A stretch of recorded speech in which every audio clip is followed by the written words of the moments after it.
Welcome to Redacted on this Thursday night. I'm Clayton Morris. I'm Natalie Morris. I'm back. She's back. Baby is feeling better, and so Natalie is back. We've got a very busy show. You're here on a big night, then. You're here on a big night because we've got a lot. I picked a good one. Yeah, we have a packed news day. On this show, we hold powerful people to account. We've spent many, many years as journalists. We've spent many years in the belly of the beast at the mainstream media, and so on this show, we cover the stories that just don't get the coverage in the mainstream media, or they get spun a certain way to fit a billionaire deep state globalist narrative. And so we try to dispel those things here on the show. So on tonight's show, we're going to look at the very latest deep state moves by these globalists who are trying to push for an all-out war with China and Russia at the same time. There's a number of moving parts today by the deep state in Washington, basically trying to force the Biden administration's hand, send more weapons, ramp up the attacks in Russia.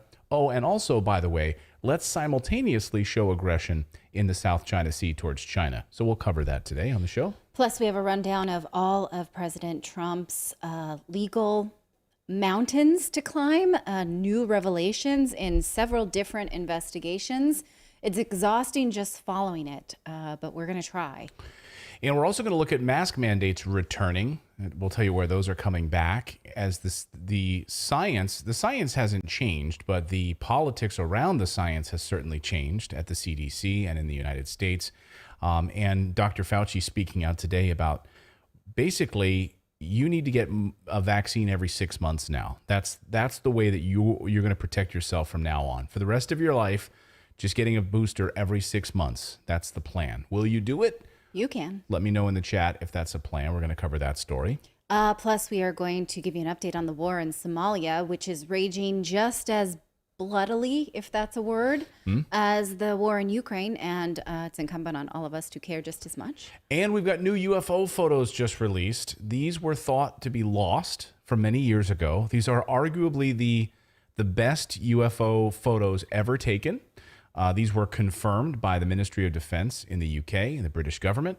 And finally, they've actually been found again. So we're going to show you these amazing photos coming up a little bit later in the show. So it's a fun way to end our Thursday night. That, as Redacted, starts right now.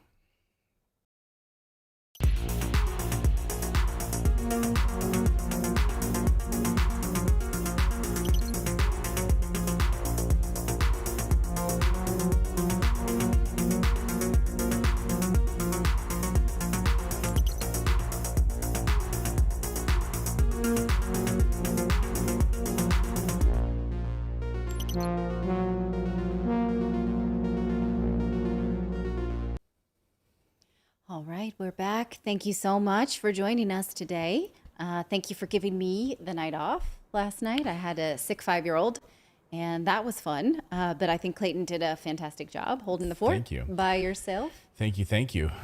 If you subscribe to the channel, your name will pop right up here on the big board. You know who else is going to have a lot of nights off in the coming weeks is Brian Stelter over at CNN. Just before we went on the air, we learned that Reliable Sources, the show that CNN... Oh, you guys, you know I don't like it when we gloat about other people's misfortune. Yes, they've canceled the show. He's out of a job at CNN, and it was only a matter of time. Of course, we heard these rumors a number of months ago at CNN that this new CNN, new plan at CNN was to be able to cut some of the fat, cut some of the condescension. The condescension. Well, most of it leaves with that guy. I mean, I have no personal grudges. I do a little bit because CNN didn't hire me when they had the chance. But okay, can you say that again, Clayton, really quick, that he left so I can change the mood? Okay, you want to change the mood? So Brian Stelter no longer at CNN, canceled. Well, I do kind of feel that way. Okay. Yeah. There you go. Yes. Again, I know what it feels like to lose a media job. That probably feels terrible, and I have empathy. But at the same time, this sort of condescending shtick that guy had going on, telling us all we were wrong about everything, right, and everything that we thought that he didn't think was misinformation. I won't miss that. That can sort of let the door hit it on the way out. Yeah, the fact checkers over at CNN. That just happened before we went on the air. But we do have a lot of news to get to today. But before we do, I want to tell you about our newsletter. You should subscribe because it's totally free and it brings you a lot of value first thing in the morning over your cup of coffee. Someone wrote to me and said, I don't know what I would do without this newsletter. It's the way that I love starting my morning. And that really makes me happy because we put a lot of work into writing it first thing in the morning. Natalie spends a lot of hours writing it. I spend a lot of time editing it and putting in some other news nuggets in there. You can read it in about 5 to 10 minutes over your cup of coffee, your cup of tea in the morning, your biscuits, whatever. Speaking of biscuits, David, did you read the newsletter this morning? Did you see the piece about the pizza bowl that's trending, Papa John's pizza bowl? And where do you stand on this?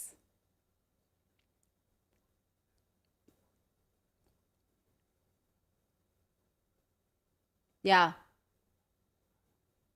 But now you're getting it on a plastic. It would just be cheese, meat in a bowl. Yes. And with no pizza crust. Yes. Yeah.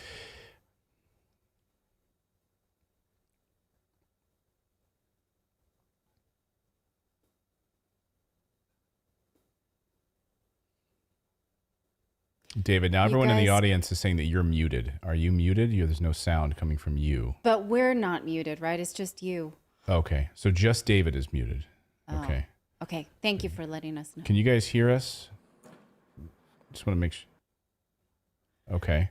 Can you guys hear us? They can hear us, but not David. They can hear us. Oh. Okay. David. Anyway, let me just. Okay. Well, let me just mention where people can get the newsletter. How about that? If they can go to redacted.inc. Redacted.inc is the place to go. Not .com, but redacted.inc. And just sign up. And you'll get an email from me, a welcome email, which is clayton@redacted.inc as well. You'll get that. Yes, it'll say clayton@redacted.inc is the email that you'll get it from. So just be sure to drag us over into your folder. Into your favorites. Into your favorites. All right. Shall we start the news? Okay. Philip says the CTA is not working and we can't hear David. So I don't know what's going on tonight. I think I'm coming through now. Yeah, I am. Okay. We can hear you. Can we have a thumbs up for the hashtag free David? Yeah, I can see the audio meter on my end now. Okay. You can. Okay. Can you guys let somebody in the chat just say yes? We can hear David. Yes. All right. All right, are you ready to talk about good news? war? Good news says start the news. We're going to start the news, but we want to make sure all the technical issues are out of the way. So we've got to make sure our graphics work and that our sound is actually coming through. Okay, here we go. Thank you so much, everybody. All right. Yeah, let's start the news. Let's get into tonight's big story, and let's talk about some stunning revelations about the Ukrainian military that were just released by the Ukrainian press. Not the Western press, not CNN, not anybody else, but the Ukrainian press had some harsh things to say about the Ukrainian military. We'll get there in a second. We will get to that story. But first, a couple of bigger developments in the broader war, in the coming NATO war with China and Russia. First to China, which the top U.S. commander this afternoon in Japan has a military response, says we need to have a military response to China's military exercises in the Taiwan Strait, that the United States must contest this, he says.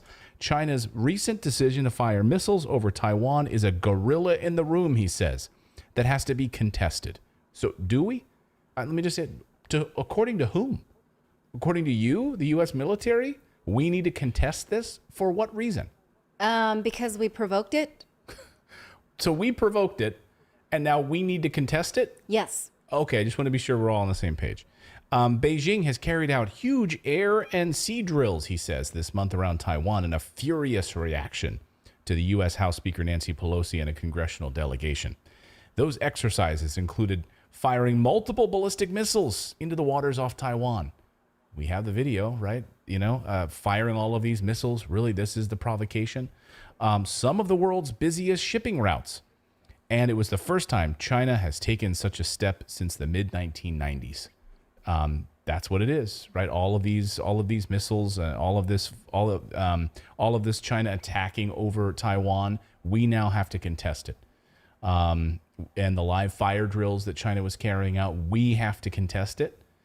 So here was Carl Thomas, the U.S. commander in Japan, talking about, he is the guy who made these comments, and says we need to talk about controlling the rules-based order. Listen.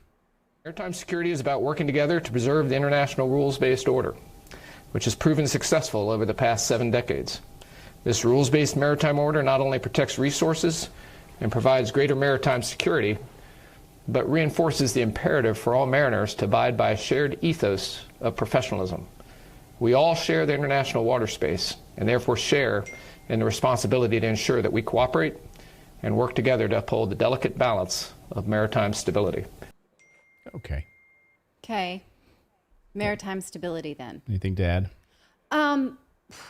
So many things.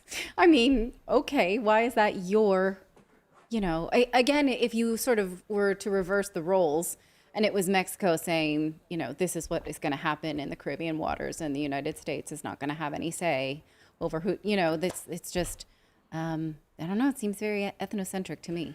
Yeah, I mean, so China launches these live fire drills. They launch these missiles over Taiwan to show off their military force and power to say, okay, this is our island. We are one China. We are one China. We are, Taiwan is ours. And of course, the focus on the Kinmen Islands we've talked about could be the area that there is a first invasionary point for China. They then release this white paper saying we want to roll. We want a unified one country, two governments system.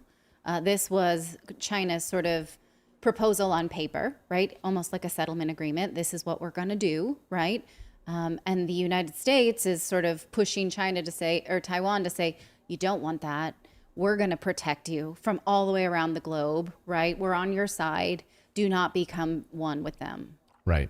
Is that did we have the same philosophy when we, with Puerto Rico and Hawaii, or was that? No, we just took them. Was that different? No, that's what we do. We just take them. We take Guam, we take Puerto Rico, we take Hawaii if we want pineapples. We took Hawaii because we wanted pineapples. Among other things. Right. Yes. And we're going to get to a little bit later in the show why we're in Somalia, why we're in Syria, right? So the U.S. wants us to contest China in their own backyard, showing that the shipping lanes and this area that the rest of the world has basically cut off, NATO has cut off, they're showing that no, this is our backyard. So the United States needs to contest that. So that's just one big piece of this. Meanwhile, in Ukraine, along with United States help, continues to attack the Zaporizhzhia nuclear power plant. George Eliason had reporting over the past 48 hours that there are Ukrainian soldiers now with radiation suits being put in place nearby as the attacks continue, getting ready for a nuclear fallout from the Zaporizhzhia nuclear power plant. And Russia has some warnings about that this afternoon. This just came out a short time ago from the Russian Ministry of Defense, saying that there is, in fact, a major concern about this turning into another Chernobyl as a result of this. And if we continue to attack, this is how this is going to go, that we are going to see. I'm going to pull this up here if I get the right. Sorry, guys. Just give me a second. There we go. Russia warns of another Chernobyl this afternoon. Kiev's shelling of the Zaporizhzhia nuclear power plant could result in a worst-case scenario, Moscow warns. Ukraine's ongoing attacks in the Russian-controlled Zaporizhzhia nuclear power plant may cause a far worse disaster in Europe than the current energy crisis, says the Ministry of Defense. And they're showing this map of where this is going to go. Now, we've talked about this here on the show, in nuclear material in a cloud, as you can see in this picture, floating all the way across Western Europe, into Western Europe and beyond. Yes, and, we had a segment last week about what actually the nuclear fallout will mean for humans, right? For the food supply. Now, just today, there were talks of at least peace agreements or some semblance of that, at least for international trade. But are we going to want what is traded out of that region if there is any kind of nuclear spill, right? Like Dr. John Campbell has said, if this happens, you're not going to want to consume milk from this region or vegetables or anything, or certainly not grain, right, that will be exposed to radiation. Not even to mention, there's not enough time to even talk about what would happen to wildlife, what this sort of fallout would be for this kind of nuclear spill. Now, there's trilateral talks today. So this is the big peace talk discussion today. So you had Erdogan, the president of Turkey. You had Gutierrez, the UN secretary, flying in and meeting with Vladimir Zelensky today. So this was the video just a short time ago. You can see them there shaking hands. There's Erdogan. And reportedly, Erdogan is bringing a peace plan. This was the whole idea. Meeting today to bring a peace plan to the Ukrainian president. The whole idea is for this meeting to try to push towards peace, force a peace. Do you think he will do it? I mean, I'll ask you guys in the chat. Do you think these two guys, do you think Vladimir Zelensky is going to agree to a peace plan? Will Erdogan and Gutierrez have success in bringing and trying to persuade Zelensky towards a ceasefire and peace talks? Good luck with that. Good luck with this. By the way, during one of Zelensky's stand-up routines, he called Erdogan a cockroach with a mustache. So this was Zelensky before he became, well, I don't know when exactly this video was from, but this is when doing his stand-up routines before he became president, mocking Erdogan. Let's see how this goes. На канале Алтин плюс Алтин. И сразу будет острая политическая реприза. Итак, внимание. Эрдоган усатый таракан. Вы думаете, нас посадят? Максимум, что сделают 300 плетей. Вот такой вот острый юмор. Давайте поаплодируем. Well, maybe he will get those lashes he called for. Yeah. 100 lashes. So mocking him as a cockroach with a mustache. So again, good luck with this meeting, which comes as you have, the United States military-industrial complex this afternoon signing a letter, pushing an article, forcing basically NATO and the United States into more weapons, more bombings. 20 members of the military-industrial complex signed this article today, pushing for more in Ukraine. Here it is in the Hill. U.S. must arm Ukraine now, before it's too late, it says. And as the Nebulator writes, this list of names who've signed this thing, let's just kind of go through what these names are in this article. Let's see what we've got here, the Nebulator says. 3 retired generals, Wesley Clark, the Butcher of Belgrade, and 2 insane warmongers, Phil Bawana, Breedlove, Ben Hodges, former NATO commanders, a fistful of diplomats, neocon Deborah Kagan, liberal Banderite Paula Dobrynski, former Balkans Gaultier, Daniel Fried. There's also a whole bunch of other people on this list.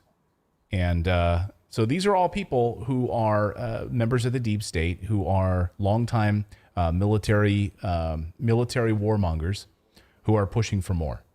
Right, who have no interest in these peace deals that may be discussed today, right? I mean, it's nice to sort of, we could hopefully think that, well, there's no Westerners around, maybe peace has a chance if there are, if this is just between Erdogan and Zelensky and one in between. But I don't know, it's hard to, the United States really does have a lot of influence there, even when they're not physically there. Well, and I was even wondering if he had earpieces in, did they take out his earpieces before he sat down so that he couldn't dictate what he was supposed to say? Right. You're talking about Zelensky specifically? Yeah. Yeah. Right.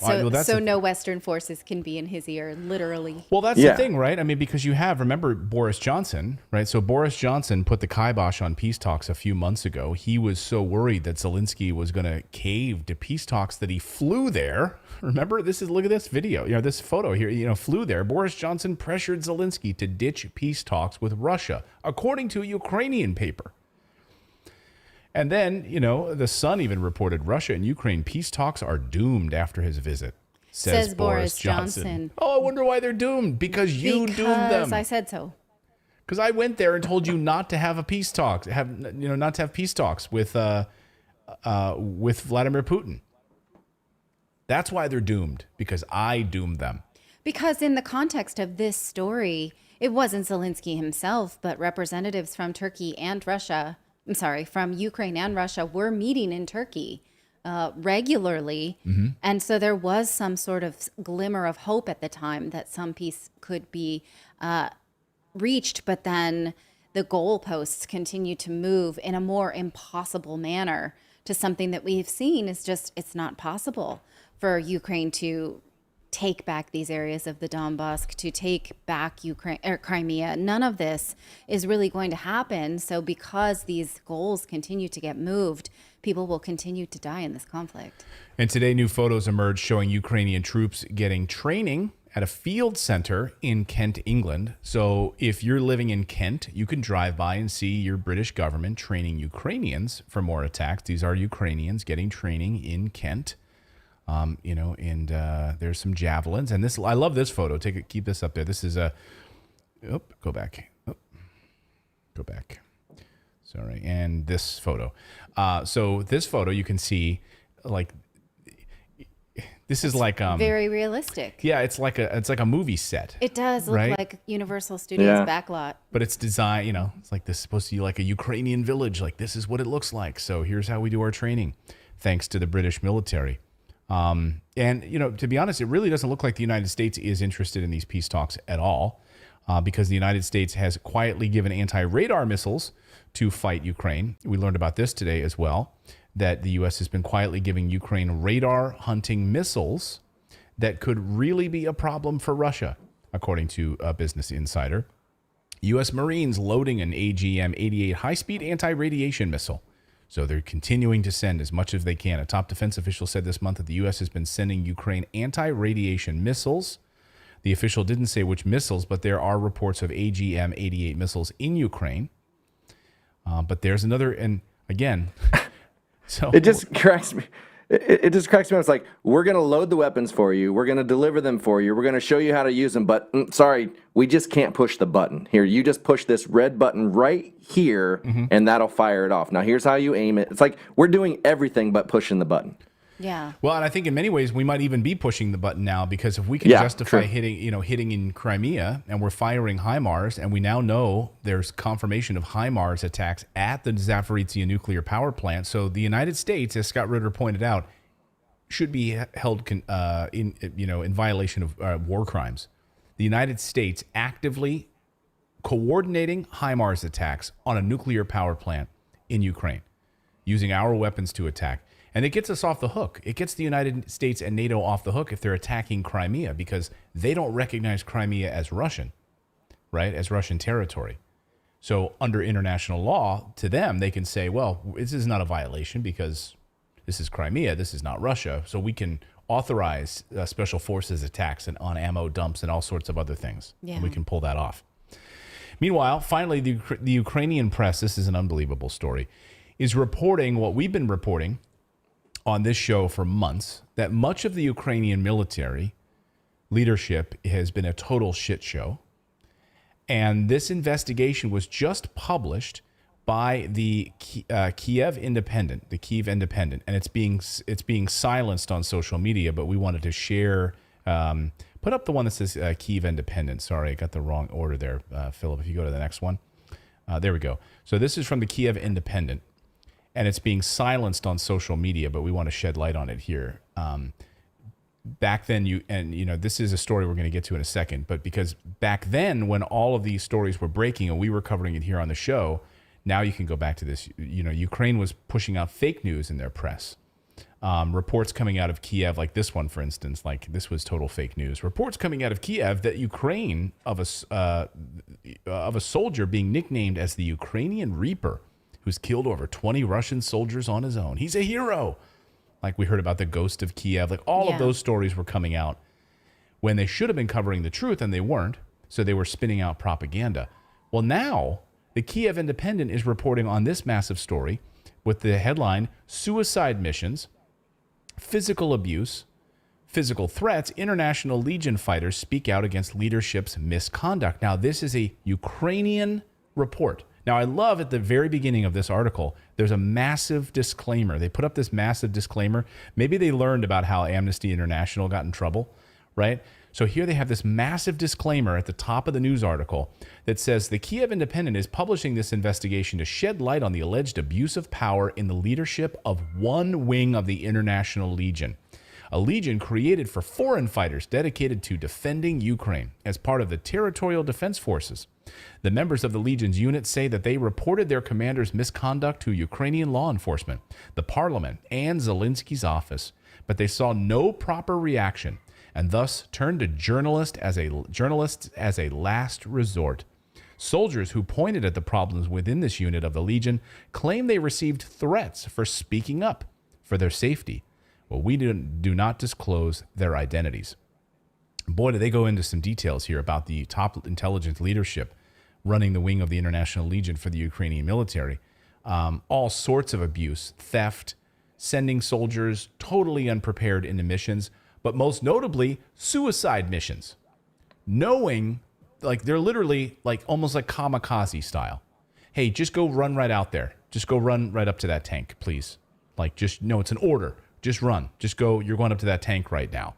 And remember, most of them are not trained soldiers. It talks about conscripted soldiers, right? Mm-hmm. People who didn't want to do this in the first place, but were otherwise not allowed to evacuate Ukraine with their families. Right. Yeah, and Americans, British soldiers, Canadians who were showing up, right? So we first talked about this story back in March or so of this year. We covered this story on the show.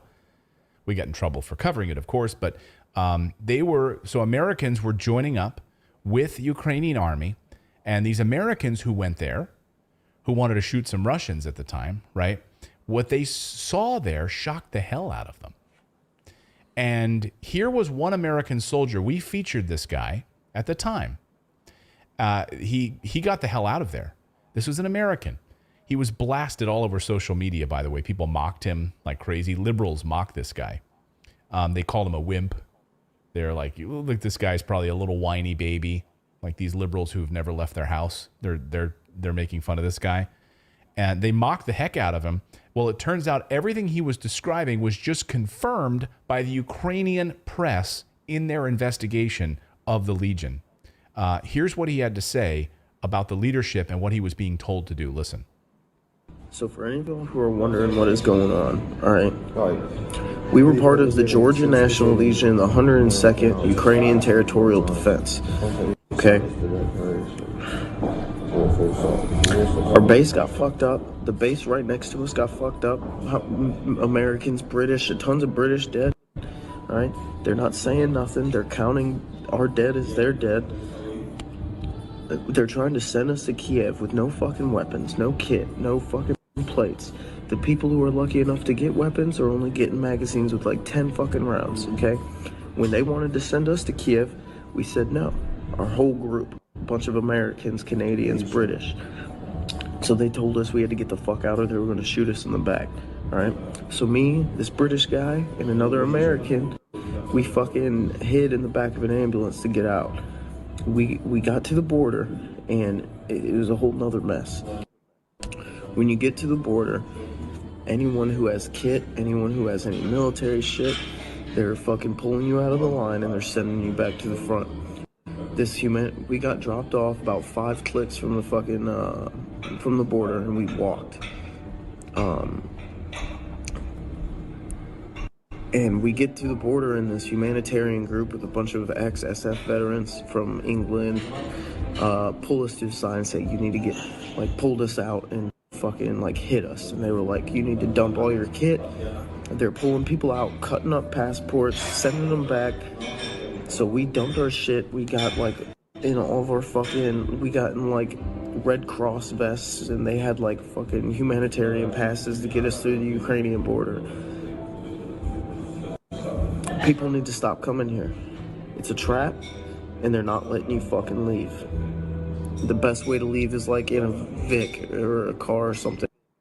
People who get on by vehicle have a better chance of hiding their fucking kit in the back, doing whatever the fuck they can, but do not try to leave Ukraine on foot if you're a volunteer.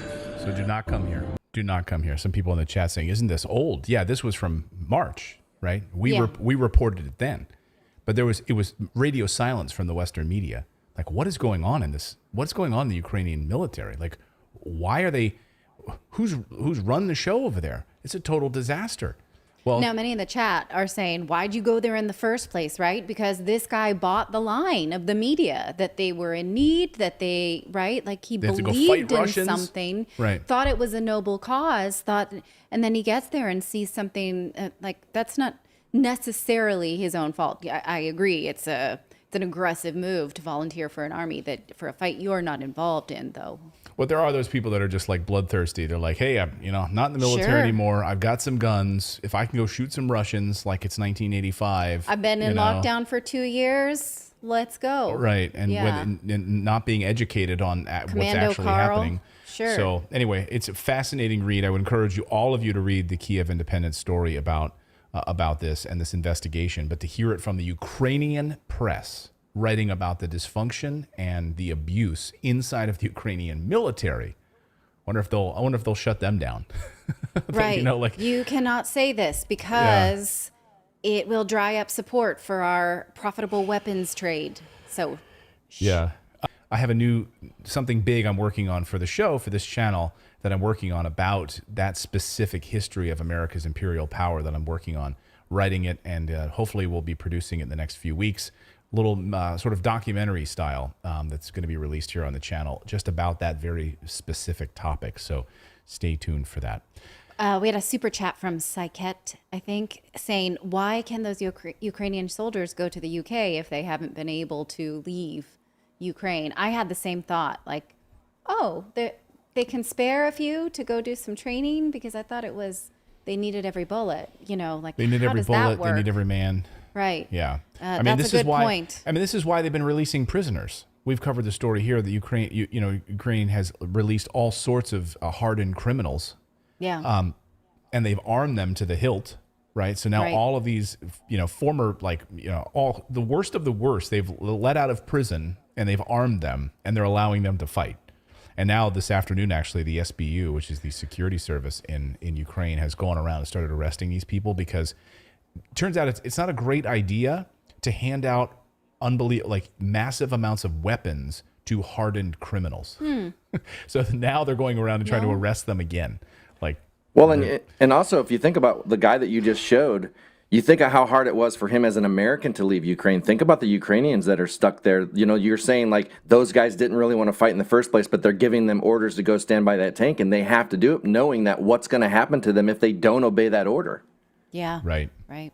Yeah, and there's all sorts of videos about this that we can't show on the show now that the Kiev Independent actually highlights. So to their credit, they actually have videos, like secret recorded videos of Ukrainian military leaders trying to talk to Americans, telling them what to do and where to go. And these Americans are like, we're not doing that. That's a suicide mission.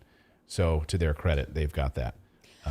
All right. Well, we want to tell you about our friends over at Podium, and then we are going to talk about President Trump's laundry list of legal problems. So buckle up for that. But if you run a small business, we want you to know about our friends over at Podium, because you know how hard it is to keep on top of your business while also keeping a good relationship with your customers. That's why Podium helps your small business stay ahead of the curve with modern messaging tools that make it easy for your customers to connect with your business. Now, you know how many people hate calling a business and would rather just send a quick message or get on some kind of quick digital chat, right? Because getting on hold, I had to call customer service today because I'm ordering old documents for my parents. And it was like, you are number 5 in the queue. You are number 3 in the queue. And I just wanted to gouge my eyes out. That kind of stuff is torture, right? You don't have to go through that if you get Podium. Podium gives businesses the tools to compete with the convenience offered by bigger businesses or huge companies like Amazon. From healthcare providers to plumbers, over 100,000 businesses are texting their customers with Podium. And of course, customers love the convenience, and businesses love the results. For instance, one car dealer sold a $50,000 truck in just 4 text messages. A jeweler sold a $5,000 ring and coordinated curbside pickup all through text. So gone are the days where you actually have to go through the drudgery of talking to a person if you don't feel like it, right? All by sending a quick text. So see how Podium can grow your business. Watch a demo today at podium.com/redacted. That's podium.com/redacted. Podium, let's grow. All right. We've got more news to get to here on the show. We're going to talk about the Trump document dump, mask mandates returning. We'll tell you where that's happening. We're also going to look at the war in Somalia and the latest attacks that just happened, and some new UFO documents that were just released. But I do want to mention, please, if you would be so kind, to smash that like button. It really helps us push further out into the algorithm, whether on Rumble or on YouTube. If you can do a Rumble, what is it? when you I forget, I always forget the you rumble. nomenclature. You rumble. rumble. Yeah, just smash it. place So and a instead of a verb. like, it's a rumble. On YouTube, it's a like. Can you just smash that? And it really helps us to push us further out in into the algorithm. Yes. All right, it's time to have a rundown of President Trump's legal issues because the Justice Department has issued a subpoena to the National Archives asking for all documentation involving former President Trump and his allies in the lead up to the January 6th Capitol riot. Now, this is completely different than the raid on the former president's home just 2 weeks ago. So let's take that and put it aside, okay? This doesn't have to do with the raid. It's hard to keep them straight. We're going to try. So the January 6th congressional hearings, we all know those were pretty toothless, right? They had no ability to punish anyone. They just wanted to sort of shape a narrative and push it all out to all of us. Whatever you did with that, as you were invited to think something of it, okay, right? But Congress doesn't have the ability to punish anyone. They just kind of wanted to highlight some things. But it seems like the Justice Department was like, yeah, okay, we'll look into that. Usually these congressional hearings, when they're like, oh, we're going to look into that, it's kind of a charade because the Justice Department is already looking into whatever this is. But in this case, it seems the committee did actually bring up things that the Justice Department hadn't seen yet. So they want their own copies. Now, one of the first things the January 6th committee did was subpoena the National Archives for all of the goings on around the president, around this state. So now the Justice Department is doing the same thing because these two organizations can't just share documents like, hey, can we get a copy of that? So now the Justice Department has requested all materials in whatever form that the National Archives gave to the January 6th committee, including Trump's daily schedule, phone logs, and a draft of the speech written before the riot. So apparently there was the speech and there were drafts, and that might show something. Here, this is Thomas P. Wyndham. He's the head prosecutor that's been leading the investigation into Trump's participation in the January 6th events. Now, okay, so that's one thing, right? Let's put that in our back pocket and move over to the investigation over Trump's classified documents that had to do with the raid on his home. This was about whether or not he had kept classified documents in his personal possession that should be kept by the National Archives. Now the former president is threatening to release footage from the raid that he took from his own private security cameras. And his son Eric said, you better believe we're going to do that. Let's hear him saying that. You still have the surveillance tape. Is that correct? Are you allowed to share that with the country? Absolutely, Sean, at the right time. And your body cam point was spot on. That's why cops wear body cams. They don't tell you to turn off cameras. They want transparency, and that's not what happened here. Okay. Some are saying that they want to do this to rally up his supporters even more, because if there is evidence that the agents acted inappropriately, we, should collectively be upset about that.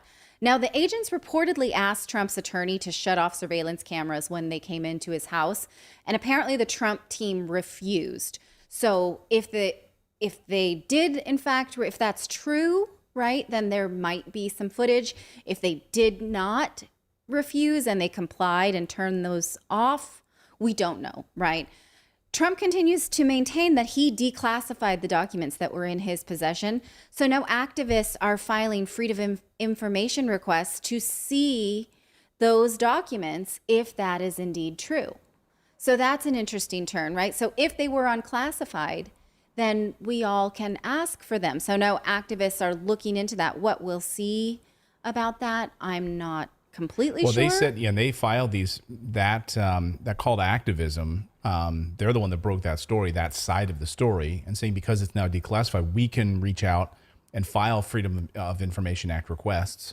Right. Since the president declassified it, it should be available for everyone to see what it says. Right. Right. It's all redacted or not redacted. We can all see what it's going to say. If that's true, right? If he unclassified that. But there are various levels, as we learned from the sort of receipt list, that there are various levels of classified. There's like top secret and unclassified and that kind of thing. But there's also sort of like personal notes that he maintains belong to him. I don't know if you can file a Freedom of Information Act, for instance, like a personal note from a fellow head of state that was sent to, say, President Obama. Could you do that? I mean, it depends on the nature of it, and if it, releases state secrets, or if there's any kind of top secret information, right? But the thing is, Bob Woodward covered these notes already in the book. I read his most recent book, or 2 years ago, his book on the last part of the Trump administration, and specifically talked about these North Korea letters and the Kim Jong-un letters, and that President Trump had great reverence for these letters and actually considered him a friend, and would often show them off to Bob Woodward. Like, look at these friends, like, look at these notes. He sends me personal letters, and and he took great pride in these letters. So Bob Woodward saw them. So I don't know how classified they just talked about friendship and how our countries can come together and things like that. Interesting. That's what the content of these letters was. Okay. Now, meanwhile, the media is really trying its darndest to get its hands on the affidavit that was filed in support of the raid. So you recall the search warrant that we discussed. It referenced an affidavit that made the case that the raid was necessary in this surprise manner, but the affidavit was not made public. And now the media really wants to see it. Just today, there will be a hearing where all of these major newspapers and news outlets, including, we have a list here, we'll show you, the Associated Press, the New York Times, the Washington Post, the Wall Street Journal, major broadcast TV networks, CNN, and others, all want U.S. Magistrate Judge Bruce E. Reinhart to release the affidavit. Now, the Justice Department will show up today and fight back because they do not want this. They say that the affidavit serves as a roadmap to this case, and it will not only compromise certain people, it will compromise the investigation, and it basically shows them everything they're looking at, why they're looking at those things, who said what, right? President Trump's legal team has not said if they're going to show up and get involved in this fight. It seems like they don't need to. He has said he wants the affidavit to be released, and the media is fighting with their biggest firepower to get a hold of it. And the Justice Department, I mean, everyone's putting their best into this, right? Everyone's given this all they've got. And it doesn't seem like the president's legal team needs to really make the case one way or the other, because I don't know. Now, what I love is the liberal press comes out with these stories, which I'm always curious, like how they're verifying these stories, which is about, apparently President Trump is trying to ramp up his legal team, right? So he's making all sorts of phone calls to hire lawyers, and they're saying no. And so, first of all, how do they find this out? Right? Yeah, this was a big theme on Rachel Maddow's show around the impeachment trials, that nobody... She used to talk about this stuff, This ran through her show for weeks on ends, that no major law firm would take this on. And it did feel very much as a way of conveying the message that the president is super screwed, that he has no leg to stand on, right? That no good lawyer would take this on. And I guess, I don't know, at the time I believed it. Now I don't see how that could be true, given how many people rally around President Trump. Well, how many people feel that this is personal? How many people feel that this is a witch hunt? And none of those people are attorneys, like, that would want this case, that would actually want to argue on behalf of someone. Well, who also, they how do you like? verify a story like? So, I mean, are the law firms literally taking a phone call and saying no, and then they're running to the press to tell them no? I mean, is someone sitting there collating this information and saying, "I turned down the president. I thought you should know." I know, it's just ridiculous. It's one of those liberal stories that you just realize it doesn't pass the smell test. It's like the made up stories that they make up at the New York Times, and you're like, can we actually see the sources on this? Like, where are you getting your information? Oh, it turns out we made it up. Yeah. Which, that's happened plenty of times with these reporters that are never actually talked to anyone, and they just concocted stories. It's happened at the USA Today. It's happened in New York Times. Well, because it sort of speaks to the narrative that anyone who supports Donald Trump is just not with it enough to play at this level of the justice system, right? Like, oh, sure, he's got plenty of like dumb supporters, but none of us like proper people in Washington would support this cause, right? It's a very elitist thread of thought. Right. Well, and is it just coincidence that every time something like this happens, you look at the legislation that's being passed in the background, like this thing with the tax, the 87,000 new tax people coming in. It's like, this is just perfect timing to get us distracted with all of this drama while they're secretly like making their plans to take more of our money. It feels that way. Of course, it's the control of the news cycle, right? It's trying to look over here and not look over there, right? Like on the same day you're passing this, Joe Manchin comes out and basically admits that this does nothing to reduce inflation, and yet it's called the Inflation Reduction Act. But like, where's the stories on that? Yeah. Where's the questions on that? There's nothing. There's no question. The stories are, of course, about how this is going to benefit the climate and all of these other things. But another big piece of this story, this Trump story, is his former CEO of the Trump Organization. Actually, the CFO. That's not a piece of this story. That's a completely separate story. So now we've been through two different legal battles that do not have to do with each other, right? Or do they, right? They're not supposed to, but completely separate matter is involving former President Trump's CFO of the Trump Organization, Alan Weisselberg. Weisselberg, sorry. He pled guilty today to tax violations in the Manhattan District Attorney case against him and the Trump Organization. So this is completely separate thing, right? So he flipped. This is the argument. He flipped. He did not flip. Oh, he didn't? No. So he pled guilty to 15 different felonies. And as a part of the plea, he will have to agree to testify at the trial. But he has said he's not testifying. He has only said he will testify honestly. And he's willing to go to prison rather than actually he's not going to be a rat. He'll do 5 months in prison. He will receive up to 5 months in prison. So, I mean, it's interesting because different media organizations are calling it different things. He pled guilty, but he is not actually implicating the president, but he will have to testify at the trial.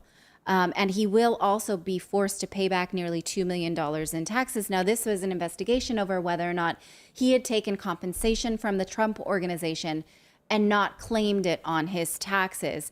Some of those things were actually things that he was taking, and some of them were like limo services or, and so now they are saying the Trump Organization did the same thing. He will have to testify at the trial in October.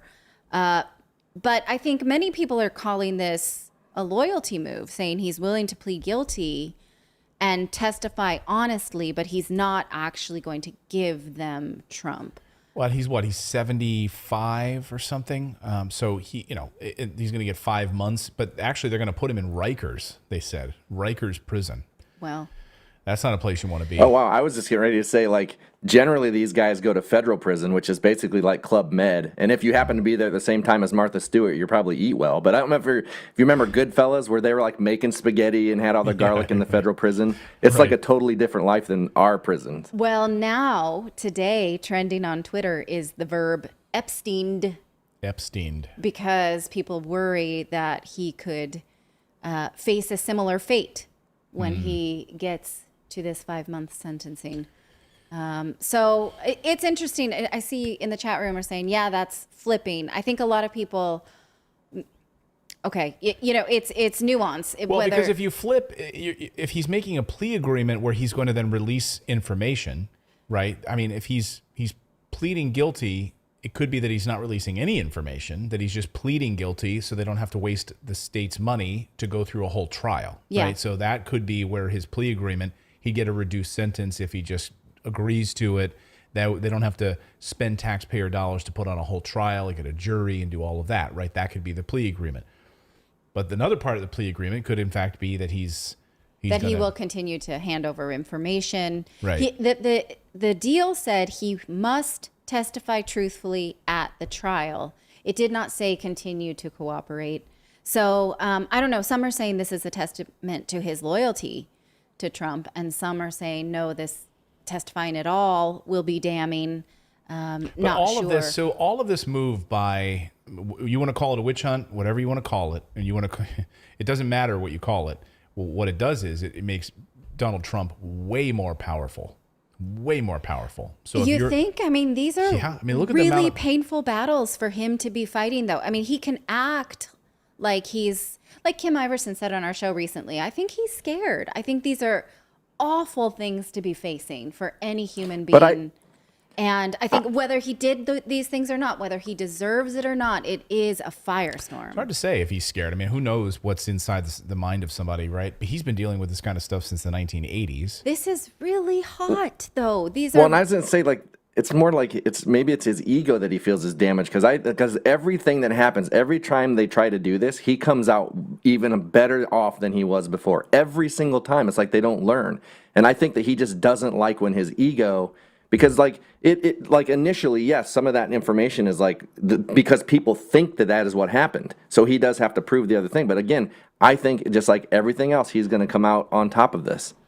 Yeah, I mean, unless they go for the jugular and try to find a way that they can't let him run, and if that happens, you're looking for a full scale like revolt in the United States. This is where we talk about But a civil again, war, right? it's the Constitution that says who can run, not Congress. Right. So even though they're saying that some of the penalty for these laws, for breaking these laws that were voted in by Congress would be the inability to run for public office again, that could set up a Supreme Court trial over who actually is eligible to run for president, because it's constitutional, right? So that would be tried at the highest level, and we see which way the court is bent right now. It seems to me that court would vote to allow him to run. Yeah, absolutely. I just don't see. I mean, he's made enormous amounts of money from fundraising. Yes. So over the past 2 weeks, this has been a record amount of money. That he's never raised this much money. So people see this as an outrage, and the fact that you even have like some liberals in the media saying, like, they're like, I hate Trump. They're like, I can't stand the guy. I think he's arrogant, blah, blah, blah. But this was an overreach, Like when you have, you even have like liberals defending this or saying that this is bad. It's bad. Well, in his hardcore base, it's not going to matter what they find anyway. His support's going to go up with his base regardless. Right. Well, remember he said, I could shoot somebody on Fifth Avenue and I wouldn't care. I mean, we haven't even talked about the attorney general case that he's facing in the state of New York over inflated or deflated property values. That's another case that will go forward. That he refused to testify in his deposition recently. So these are all like at the highest level of firepower that the government has to throw at this guy. And yes, we all should be subject to a rule of law, right? And some of these seem more legitimate than others. Amidst all of this, interestingly, recently defeated Senator Liz Cheney says that since she lost her election, she's going to start up an organization specifically aimed at educating Republicans against supporting former President Trump. She's calling this the Great Task. Right. So Republicans turn away from this guy. He's trying to pull the wool over your eyes. This document we just showed you was the name of her new super PAC and the filing for the super PAC. And she's also considering using it as a launch pad to run for president. So, okay. Wait, go right ahead and do that. I thought they couldn't start super PACs themselves. So she started the super PAC? Like, I thought super PACs they couldn't be involved in. I think you're right, but maybe because she lost election, she can because this is an organization that she's starting. Her name is on it. Gotcha. Anyway, what's interesting to me about this is that, right, she then in this speech yesterday, in her concession speech, compared herself to Abraham Lincoln, which is always rule number one. In politics, you don't compare yourself to Abraham Lincoln. She said, Abraham Lincoln lost so many elections before he won the big one. So here I am losing this election, and maybe I'll become, like Abraham Lincoln, and I'll become your next president of the United States. I mean, think about. It's a market. It's a, non-Trump Republican market. It seems to not be super successful given the outcome of her election, but I can Well, see yeah, how could you- she... Sorry. I was going to say, how could you want to even walk back into that world when you lost by like 40 points? Like, that's insane. Like, they called it after only 4% reported it was so bad. Yeah. When you think about it, I mean, we don't need more neoconservatives, right? Like, No. we get rid of these neoconservatives, get rid of the Adam Kinzingers, get rid of these people who want us to continue these endless wars and warmongers like her dad. You know, I mean, the fact that like Democrats are normalizing Liz Cheney with these. I saw a piece, I think it was in Time Magazine or something yesterday, that said Liz Cheney didn't lose. She won in the right way. Okay, so she lost. That's how you spin it. You lost the election, but she won in the ways that matter. That was how it was said. She won in the ways that matter. Like, what is that? What is that exactly? She voted fundraising. Okay. I don't get it. I mean, she literally voted with Trump 93% of the time. Like, if you look at her voting record, 93% of the time. She almost never voted against a Trump agenda item at all. So this January 6th thing, and that she can hang her hat on, is not, you know, and then that's where I think she saw an opening. Yes, that's what I think too. So I think, you know, if anything, and then you have people like Andrew Yang praising her, and so I think, you know, again, warmongers, you look past it. You look past voting for endless wars. She's a neoconservative from the, you know, a pure blood neoconservative. These are people we don't need in Washington, and maybe she could run with like a Democratic ticket, like maybe like. Well, have you ever watched? I don't know, her and, have you ever watched The Boys? Like, do you understand the premise of The Boys? Have you watched that? No. Where it's like it's these heroes, right? And they have like social scores. So it's like if the community is liking what they're doing and stuff, they get more advertising and stuff. And it's almost like these politicians, the more popular they become by making these statements, the more money they can get in the higher paying jobs they can secure after they leave office. And it's almost like she used that January 6th thing as a way to promote her brand in order to make her more palatable for bigger money. Oh, post Washington. Yeah, post Washington. You know, have her think tank, have her organization raise money, be a liaison for the deep state military industrial complex, just following the footsteps of her father, Darth Vader himself. So yeah, that's probably true. But she says she's going to run for president. We'll see. And you know, the thing is, a number of Democrats will vote for her. There's plenty of primaries where you don't have to be a party affiliated to vote in the primary. So if you're going to vote against Donald Trump, you can do that as a Democrat in certain states where you don't have to have party affiliation on the ballot. That would be an interesting strategy on the Democratic side. So it'll be interesting to see what Liz Cheney does. But she may also be banking on the fact that, like, there will be some kind of great fall of Donald Trump, you know, and then if that happens, she'll be waiting in the wings with a big "I told you so, I'm still here" kind of, right. You know. So it's a gamble. Someone in our chat just said she's going to have a new show on CNN replacing Brian Stelter's show. Yeah. Yes, exactly. That's where they go. They go to CNN or MSNBC with their own show. Liz Cheney it'll be Liz Cheney tonight. She'll have her own show on MSNBC before you know it. If you're joining us late, yes, Brian Stelter at CNN has been fired. His show, Reliable Sources, has been canceled. He is out of a job. This is a guy who, you know, defended CNN to the mat, to the floor. He was the company guy. Yeah, the company guy. Yeah. I got to get my bomb water bottle out. That was a big round table post. This Philip calls it my bomb. It does. It looks like something. It does. It looks like something Zelensky sent you, doesn't it? Hey, we need to put a website up so people can put slogans on it. Right. Yeah. You know what? I'll sell sticker space on my humongous hydro flask. I'm obsessed with now who can have the biggest water bottle. It's like it's a size matters thing. We all know. Wait, hold on. Look at this. Oh, it's wimpy.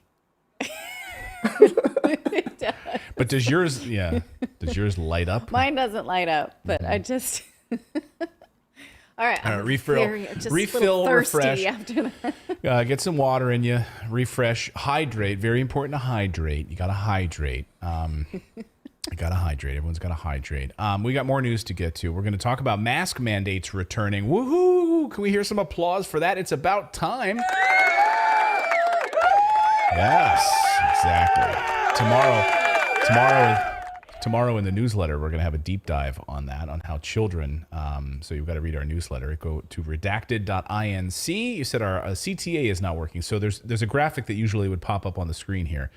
But just go to redacted.inc, and that's how you can subscribe to our daily newsletter. Again, redacted.inc, not .com is the place to go to make sure you check that out. So tomorrow we're going to have a deep dive on these children who are been set back years, delayed as a result of mask wearing and COVID restrictions. We're going to talk about that. We're also going to talk about the war in Somalia coming up, and we're also going to talk about these new UFO photos that were released. They were thought that they were lost. They were taken in the 1990s. Arguably the most amazing UFO photo ever was confirmed by the Ministry of Defense in the UK, and they finally found these photos. We're going to show them to you in a few minutes. But first, my fellow Americans, if you have an IRA, a 401k, or a savings account, things are scary out there. The Biden administration has already printed more money in the past 2 years than the previous 100 years combined. Part of this Inflation Reduction Act, I learned today, actually is $60 billion. $60 billion that Democrats just voted for diversity. Diversity. So while you're suffering, Democrats just spent $60 billion on diversity programs. That'll help inflation. So they're really got your back on this. Inflation is the highest since 1982. It's only a matter of time before the house of cards comes crashing down. If you have retirement savings, your money could be at serious risk. We want you to talk to our friends over at Goldco and see how you can actually protect your retirement with gold and silver before it's too late. If you go to redactedlikesgold.com, that's the website, Redacted, our name, redactedlikesgold.com, and you can get $10,000 in free silver when you open a qualifying account with these guys. You can get a gold report.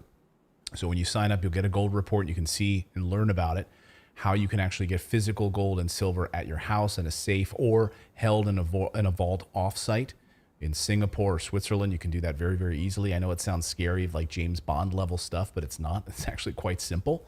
They store it for you, and it's really fantastic. So redactedlikesgold.com is the place to go. You'll get $10,000 in free silver when you open a qualifying account. And yes, Goldco only works for Americans right now. So that's why I said my fellow Americans. So they are American-based. And so if you try to go to the website, if you're outside of the United States, it might give you a 404 or something like that. That's because it's U.S.-based.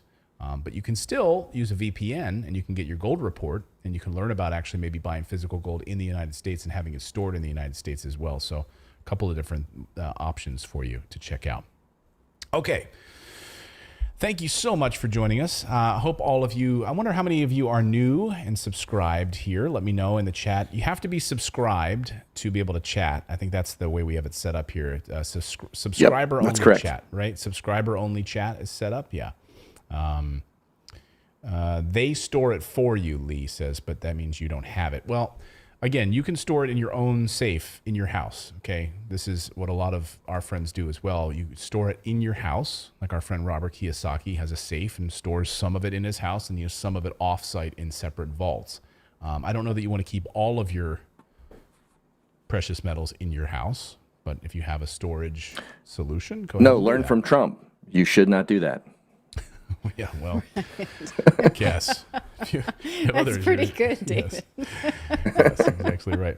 But you know, I don't. That one really got me. But I don't know about their box. I don't know about their boxes though. I don't think gold was listed on any of the boxes. No. So they just took his passports. Passports. By the way, didn't take any of his gold toilets. You know, my kids really love that. Sometimes. My kids really like the National Treasure movies, you know, and there's like vaults that are behind a vault, and you have to get the special key and everything. Like, you'd think if you had these kind of documents, you might have something like that set up, not just like in your house. You know? That's No, like They're like under the bed. it's like, like you're it's thinking. like, this is a felony, but it's in Melania's closet. That's the thing, is like, I have such an imagination that you'd think, like, Yeah, at it's like, least where can we let hide me this get top secret some encryption document? Let's stick it in her key shoes. that I have to bang out of the Liberty Bell, and then I have to like Indiana Come Jones, on, like Indiana Jones, like a blow dart is going to hit me in the neck if I jump over this ravine, and that giant ball is going to roll down after me. right? Like you have to have a thing of sand that you're weighing to switch out the gold It's like head. reality sucks. I thought that at least if there was going to be some nefarious documents, you'd have to take the skull off the thing and weigh the sand to make sure, and then you're like, I think I Right. did it, and all of a sudden you hear, oh no! And Or then has he never, blow darts like, hit you in the he head. doesn't own a big safe? I mean, yeah, or like use lemon juice to, on a parchment paper to get the code. It should Hold have it been over better a than candle. this. At least you, Okay. at least using from a Christmas Story, the Ovaltine decoder ring, Something like that. Like drink more Ovaltine. You have to figure it out with the code to break in. All right, I'm not stoned. Just sometimes something is with She's stoned. my People are like, phone, and I "She's- can't she's stoned?" bring it back. She's not. She's not stoned. She's not stoned. All right, let's do it. All right. Let's talk about schools in Pennsylvania. Let's talk about mask mandates. Let's talk about the hypocrisy surrounding the politics of COVID. Not the science of COVID, but the politics surrounding it. So schools in Pennsylvania, specifically Philadelphia, but I think this actually goes even further, they just voted on this. They're starting the school year. And in Philadelphia, the rule is that the students must mask up for the first 10 days of the school year. After that, only students in pre-kindergarten will have to wear masks for the remainder of the school year. So pre-kindergarten will have to wear masks the whole year. Small babies. Small little babies. This is the ones 4 where they and have under. to see the mouth to learn the words that they're learning. Yeah. The ones that need to see that. And That facial was something a expressions. speech.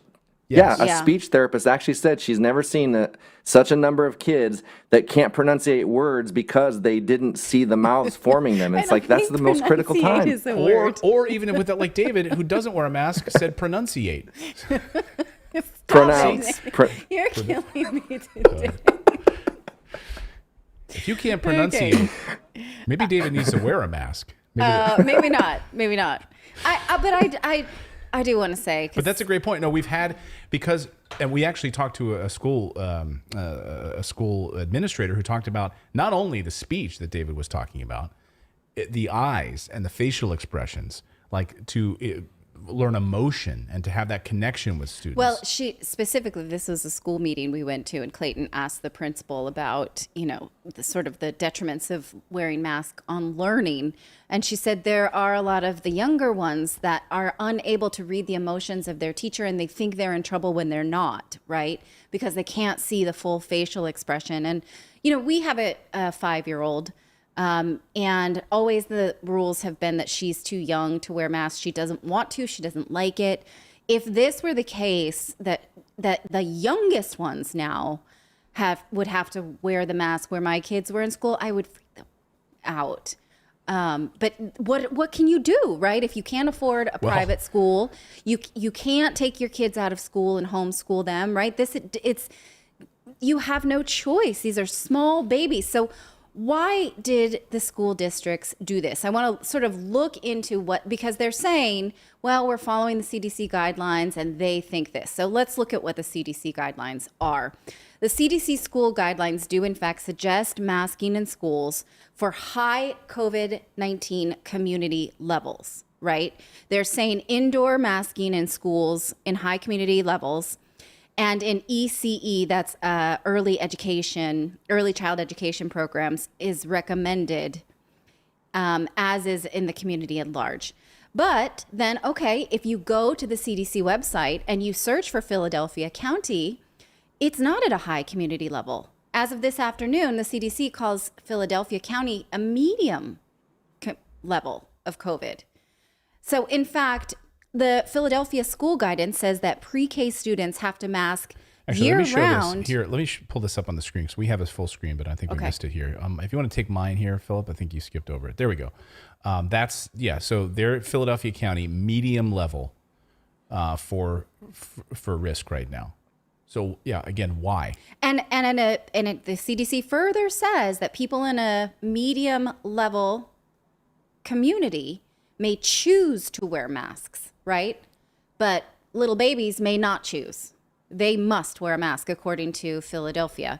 In fact, the Philadelphia school guidance, according to the school district website, says that pre-K students have to wear a mask year-round.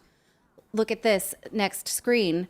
Regardless, not this one, the one just before.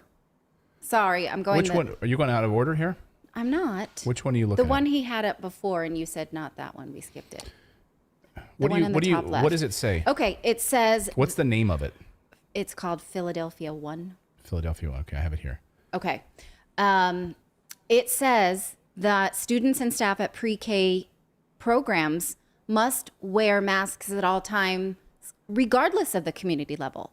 So that's not following the CDC. So they're saying no matter what happens this year, COVID could be nil, but our decision is that the smallest babies need to wear masks. So I was super interested to see what is the school district basing this decision off of. So I went to the website, and if you look here at this Philadelphia masking policy, this movie here, yes. So this is what it says here. It says masking then may become optional, and it says based on this, here are the highlights. You click the page, you get an error, right? So when it says masking may then become optional under specific circumstances, our general COVID-19 protocols for the school year 2022 to 2023 can be found here. If you click here, you get a 404. So they don't even have science to back this up right now. So yeah, just take my screen here. So this is the 404 screen when you go there. I mean, you literally go and you click on it. Here, you want more information about it? Yeah, 404. This is our general. Please trust the process. Please trust the process. We're working on it to make it a better experience for you. This is such bullshit. So that's and helpful. it's like, thanks. And the thing is, like, we have so much data now that's the least vulnerable part of the population. Yes. It's like, why are you masking the least vulnerable? Someone in our chat just says Redacted is a cult. Okay. So when we are literally looking at facts and data and science and calling out the hypocrisy of these school districts and calling out the hypocrisy of these politicians playing with our young kids and slowing their development intentionally without any science to back it up. I'm sorry, that's not a cult. That's whatever. You can call it a cult. I'm out of here. Actually, yeah, maybe we are.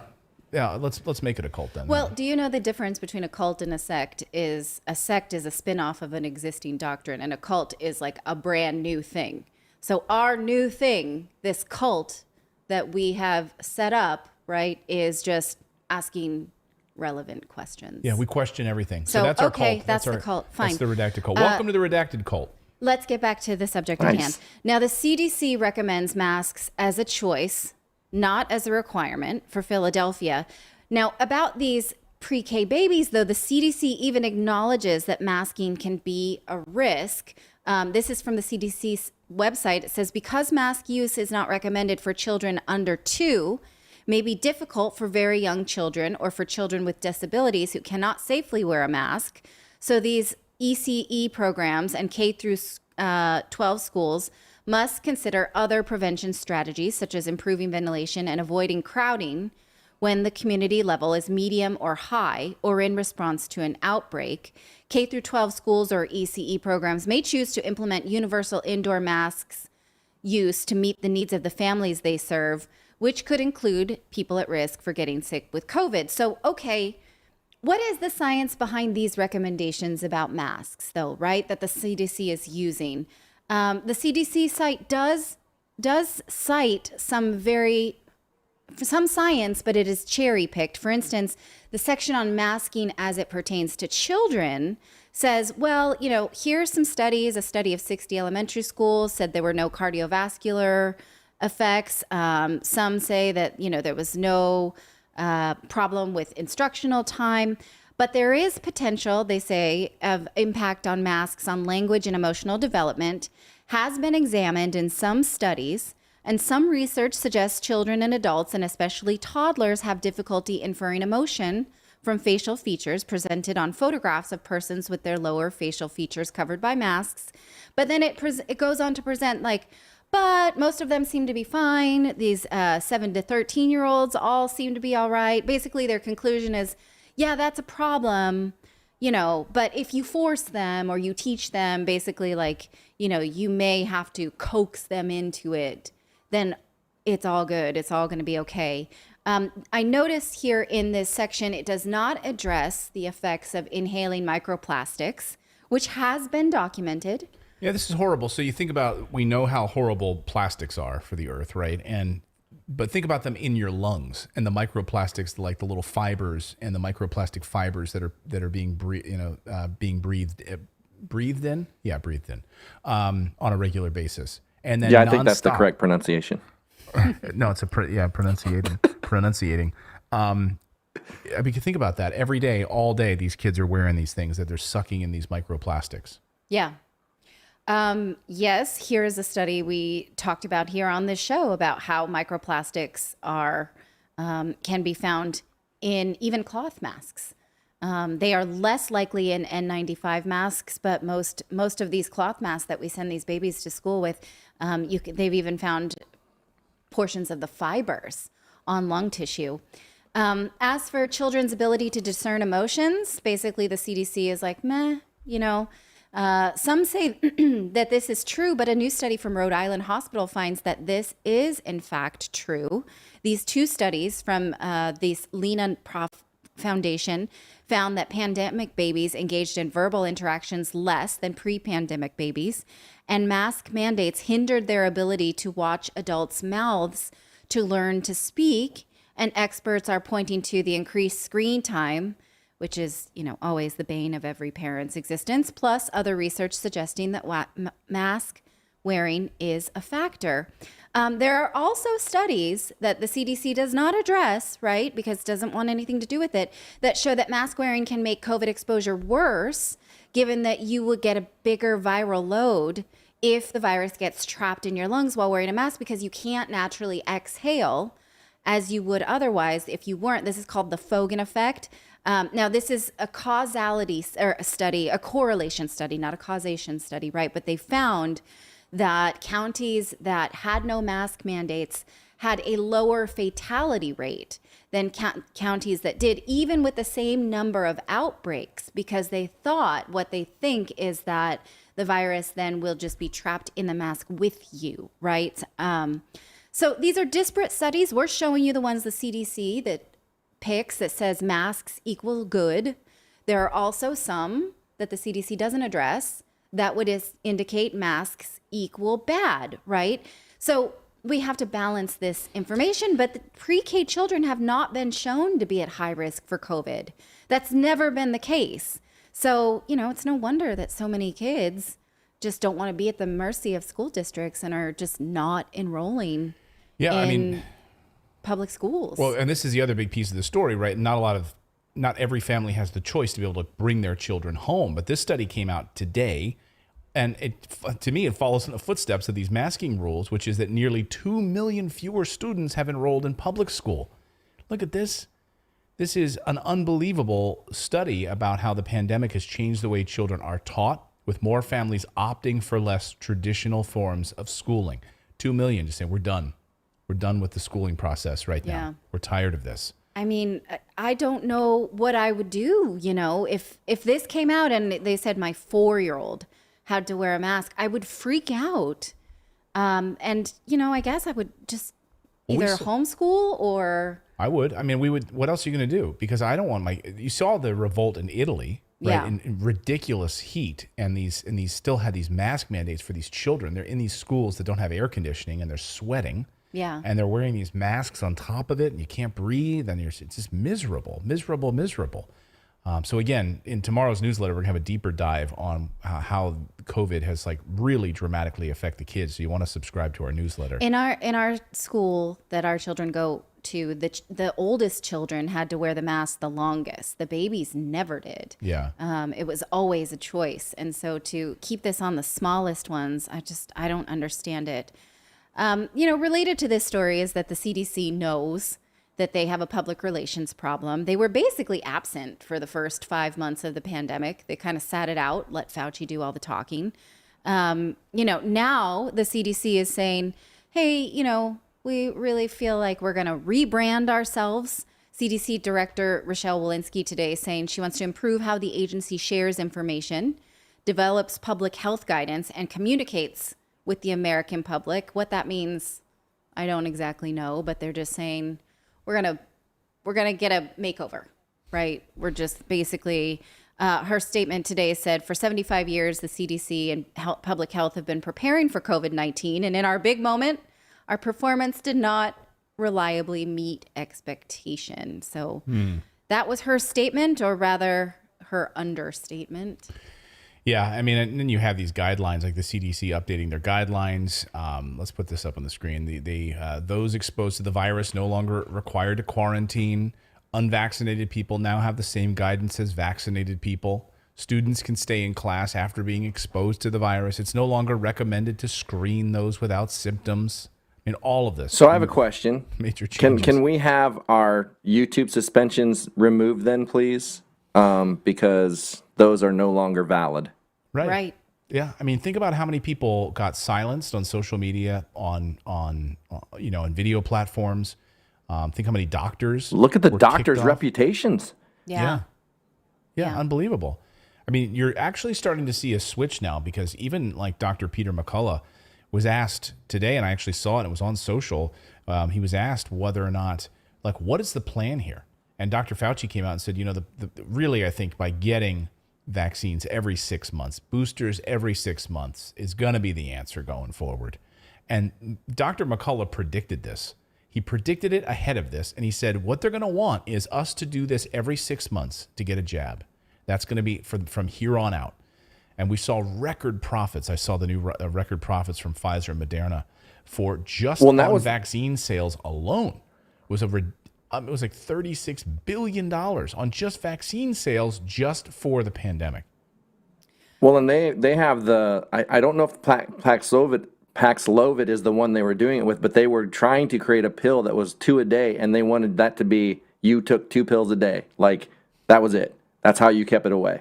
Well, so it's like they like this residual thing. And like a lot of people don't remember that 9 new billionaires were created during this pandemic in the pharmaceutical industry alone. 9 new billionaires. So if it wasn't about the money, I mean, it's always about the money, right? Yeah. That's all it's about.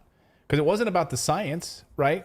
I mean, think about the social distancing. This fell apart over the past 24 hours as well. The White House COVID director on social distancing, he came out, and Dr. Jha, and he had this to say about, first of all, let's put up this picture. Yeah, go put up that picture, Philip. You remember this? I mean, this is the kind of crap that people were dealing with, right? You want to go lay out in a park? Choose one of these safe social distancing circles. Be sure that you're not near anybody else. Make sure that when you're... Ooh. what the heck was that? I don't know. Sorry, guys. Was that you? I don't know what that was. No, it You're wasn't still me. there? You guys all right?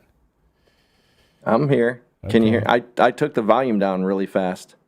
Okay. Everyone okay? We're all good? Yeah, the audience didn't hear it as long as we did. Okay. Did the audience hear it at all? We had this massive static Yes, they heard. They explosion. definitely heard it. Oh, wow. Okay. People said. Anyway, so you remember this? These ridiculous social distancing circles. Like if you wanted to go to a park and enjoy your basket of food or just read a book, you had to choose one of these safe social distancing circles. You're outside. Still can't be near anybody. The same. We're doing this at beaches, and they were doing this on walkways, and and you go into a restaurant, and they have little footpaths, and all of this ridiculousness. Well, and I know that I'm always a skeptic, but like when they said it was 6 feet, I was like, where did that come from? And there was no information on why they came up with 6 feet, because I was like, is it 6 feet if there's no wind? Is it 7 if it's windy and there's people behind you? Like, what if it's rain? Like, where did it seemed like such an arbitrary number, and I was like, well, maybe it's so that they don't, if you're 6 feet, you can still get quite a few people in a store. If it was like 10 feet, they couldn't get as many people in. So Yeah. No, No, It was never made sense to me. It never made sense to me either. And in fact, we now learned that they made the whole thing up. So the COVID social distancing, the White House COVID director basically says, it was just, we didn't really know what we were doing. Listen. We've had tells us that there's a really new way of thinking about who is going to get infected. We used to spend a lot of time talking about 6 feet of distance, 15 minutes of being together. We realize that's actually not the right way to think about this. That's not the kind of the most accurate way to think about this. What we know about this virus, particularly these very contagious subvariants that are out there right now, is it's really about the quality of air you're breathing around you. In a crowded indoor space with poor ventilation, you can get infected within minutes. If you're outdoors, with obviously by definition good ventilation, you can be outside for long periods of time and not get infected. Okay. Context matters. Oh, interesting. Context matters. All right. Well, thanks for telling us now. Thanks for 2 years of us having to sit in circles out on grass in a park. And this is what's crazy if you really think about this. So we've been suspended for talking about the stuff that they're now saying was true. So technically, the misinformation was the CDC. So they should have been the ones that were suspended because it's all come full circle. And so the doctors and everybody that was talking about what is now the truth were suspended, and they weren't. And it's like, okay, so now are you going to go back and retroactively suspend them for saying the same things we were saying? Yes, they are going to do that. They should be punished for that. That's absolutely going to happen. They'll be like, what happened to the CDC director? They've been kicked off of social media. Oh, you know what? That should be part of their rebranding. They give themselves demerits for the misinformation that they... Yeah, we reached out to Facebook and we had our own posts pulled. Yeah. Right. we censored ourselves.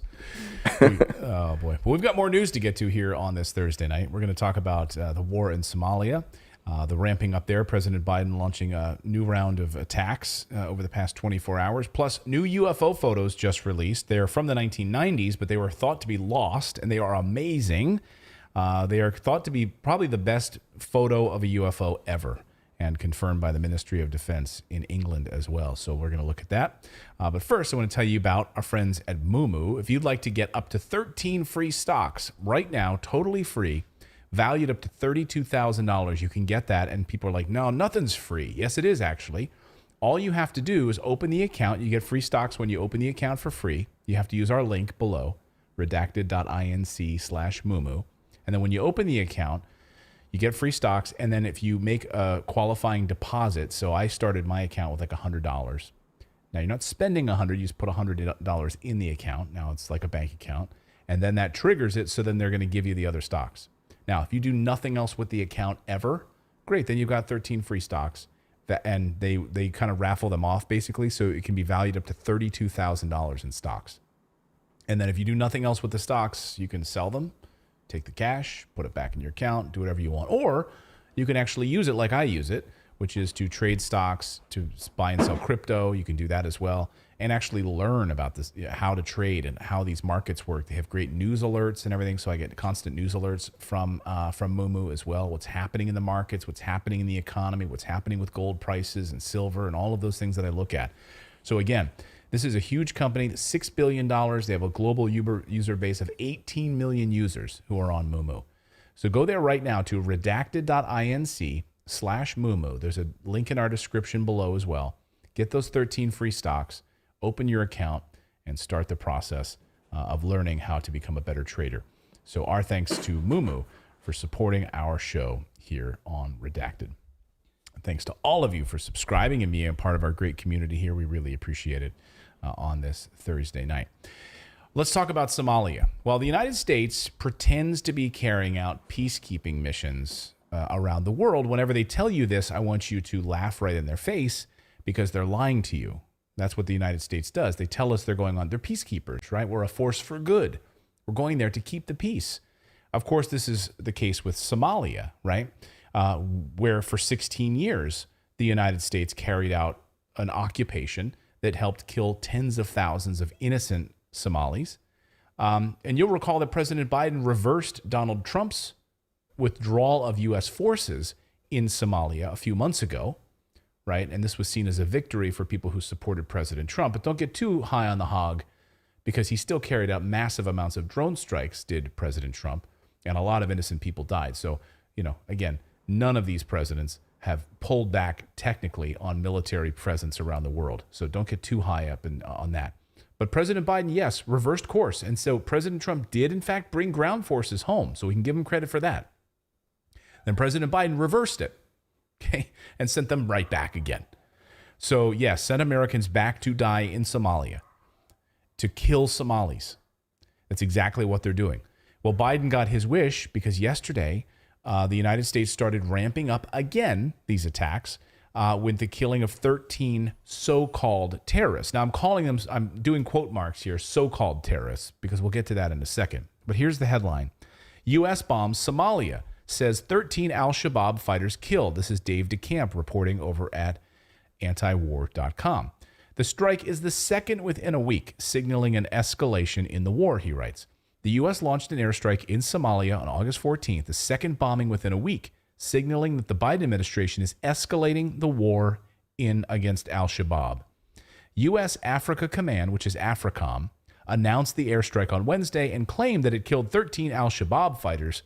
The command said that the strike was launched against al-Shabaab members that were attacking Somali government forces in a remote village. Right? So we don't have any other confirmation of that anywhere else, just what they tell us, of course, right? AFRICOM said in its initial assessment found that no civilians were injured or killed. Right? Well, we know how that goes, right? So their initial assessment that no innocents were killed in the making of this film. Sure, we believe that, right? The reason I say so-called terrorists, though, is because, as TJ Coles writes at the Gray Zone, the context behind the U.S. attacks in Somalia is naked imperialism. Using counterterrorism, the term counterterrorism, as the latest in a long line of excuses to interfere in the politics of strategically significant country in the Horn of Africa. So we just use this cover, this idea of calling it counterterrorism, but what we're doing is we're literally taking control of this country for strategic reasons. Of course, we should point out that these are war crimes, what the United States is doing here. Why are they war crimes? Well, because the United States signed the United Nations Charter. Okay, by the way, on your screen right here, those are U.S. forces. Those are U.S. forces in Somalia. Not those, but the ones before that.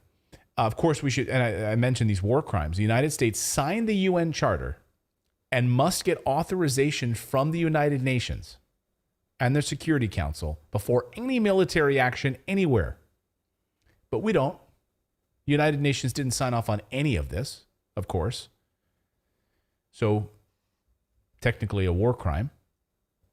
Of course, the entire reason we're in Somalia is not to help the Somali people. No, it's to maintain our ability to respond militarily to anything right in the Horn of Africa. That's it. So we will use your country as a proxy base to do whatever we want. This is how we do it. And I should put this out. This is exactly how it unfolds. This is the Somali strategic importance screen I want to put up here on the screen. This is from the Gray Zone. A George W. Bush era report by the U.S. Army War College notes that even before the Suez Canal came into being, the Red Sea had been of importance as an international waterway. It served as a bridge between the richest areas of Europe and the Far East. The report emphasizes that the geopolitical position of the Red Sea is of special importance. AFRICOM was founded with a grand imperial ambition to make the 4 of the 5 countries on Africa's Red Sea coast, Djibouti, Eritrea, Somalia, and Sudan, comply with U.S. elite interests, and to keep the Sea, Gulf of Aden, and the Suez Canal open for business and strategic deployment. It's laid it right out there for us, right? Mm-hmm. So how do we just invade these countries without a reason? Well, here's how we do it. We create terrorists in those countries, and then we invade them. Or we call them terrorists. They're not actually terrorists. We call them that, and then we invade on, and we use the umbrella of counterterrorism to invade these countries. In fact, the idea of terrorists is a fabrication that the United States and the UK use as a smokescreen. Now, I want to point you to this fascinating research paper from Johns Hopkins University School of Advanced International Studies, which looks at how the West basically invents the idea of terrorists wherever it wants to invade. I want to read this part of this for you here. Look at the name of the paper from Johns Hopkins. It's called The Invention of Terrorism in Somalia: Paradigms and Policy in U.S. Foreign Relations. The article first traces events in Somalia since 9/11, the rise of the Islamic courts, the Ethiopian occupation, the recalibration of the interim government, and the al-Shabaab insurgency. A second layer of analysis brings into focus three fluctuations in the external perception of the Somali crisis. There's a post-World Cold War narrative of state building. So that's what we say, we're going to help build the state. And then it says we're going to call it the war on terror. And then a reloaded vision of state building as counterterrorism. And so such models, they say, informs U.S. policy.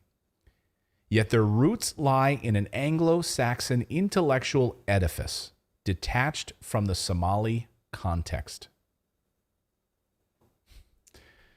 Okay, I mean, that's so clever. Literally, like, we create the term so that we can justify the invasion, but it's not rooted in the actual context of what's happening in Somalia. We invent it, and we do it in Syria. We do it all over the place. Right.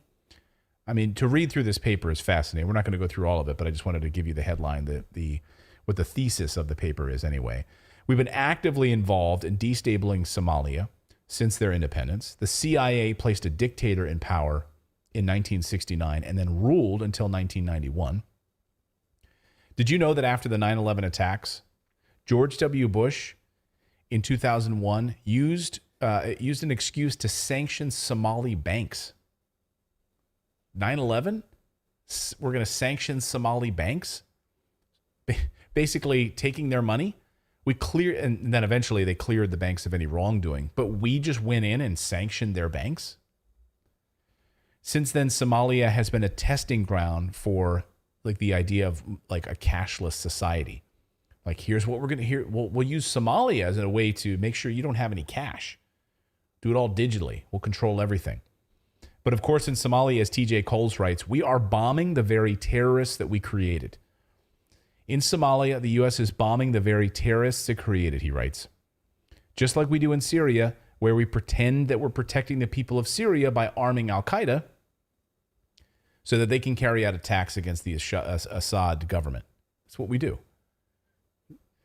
And then while we steal their oil like we did last week in Syria, here's a convoy, and this is exactly what we do. We steal their resources and we use it for strategic interest. Look at your screen.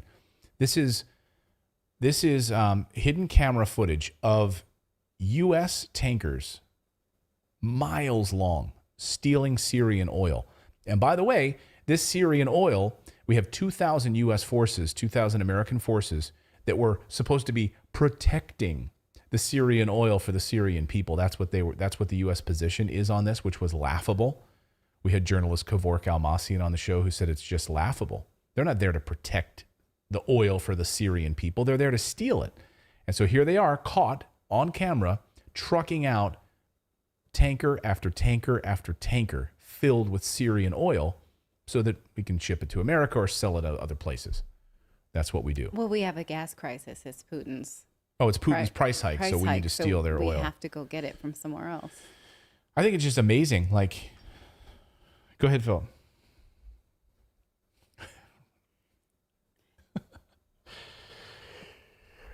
In our own gas tanks. Well, that's what we say. And that's literally, now that they were caught, that's what the U.S. is saying, right? And the Syrian people are saying, we're literally having to ration our petrol.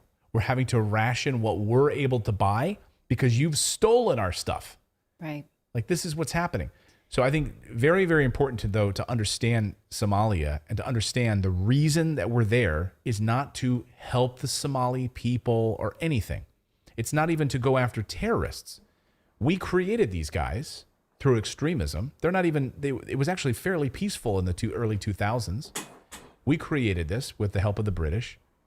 And it's all to have control of the Horn of Africa, to make sure that in case something happens to the Suez Canal, we've got control of that whole area.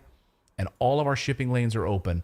And so we have strategic military interests there. That's it. There's no other reason. That makes sense why African nations then are having these conferences saying the continent of Africa needs to become self-sufficient on our own fossil fuels. Yes. And then the West comes in and says, don't use fossil fuels. It's bad for the earth. We use fossil fuels. You don't. Right. We take yours. But don't you care about the environment?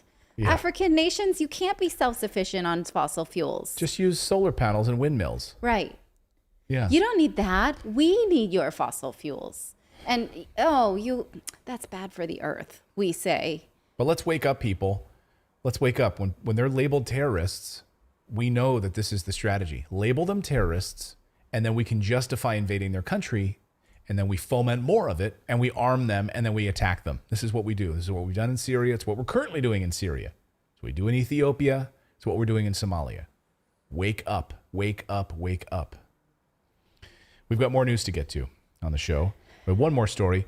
You want to tell us where people can sign up for our newsletter? Sure. The newsletter is at redacted.inc. And the newsletter's great. That's all I was going to say about that. Way to sell it. You'd be the worst salesman in the world. Like can you imagine her as a vacuum cleaner salesman in like the 1950s? Like, you want some jazz hands to go sucks. with that? Knock, knock, knock.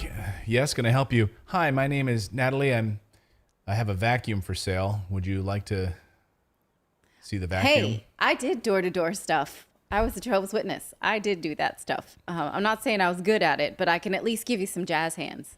Newsletter. Jazz hands. Does that help? How did your recruitment rates go after? I did not recruit anybody. Well, because you weren't was a allowed to use failure. jazz hands as a Jehovah's Witness. That's why. That's why she's not there anymore. Yeah. She was a failure at it. Nobody was recruited by my craftsmanship of salesman.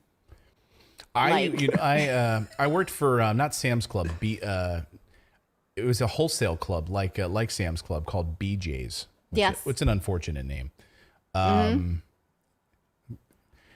False advertising, by the way. So I worked there at that wholesale club. And, You really distracted yourself with your own joke there. Well, I gotta shorten this part. to amuse myself. Got to amuse myself with my anyway. And I would go door to door to businesses and sell memberships to the wholesale club and make it. Had to had to make it.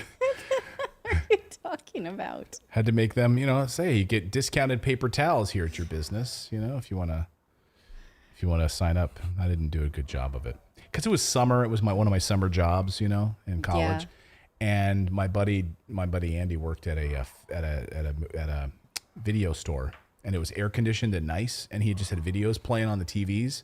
I was like, man, I could literally be out in the heat selling BJ's memberships, or I could be hanging out with my friend Andy at the video store watching That's movies. like this most recent season of Stranger Things. Exactly. Exactly. And they work in the video store. Oh, boy. All right, we've got another story I want to talk about. Grover's excited about this one. Hold on, let me get at my notes here. Take a stretch. Let's do it. Let's talk some UFOs. Now, I think one of the reasons we even started this show, or one of the reasons I started this show, a lot of the documents that we were featuring here on the show had redacted information, right? They had information that the government was keeping from its people. And now we know that the government has been slowly releasing information about downed craft. We've heard from Luis Elizondo and others, of course, talking about off-world vehicle materials that they have been recovered. There's been a number of members of the military and members of the government who have come forward and talked about working on reverse engineering programs within the government, working on these craft. I've personally talked to sources who are high levels of the military, generals, members of the presidents of the United States, and governors and senators.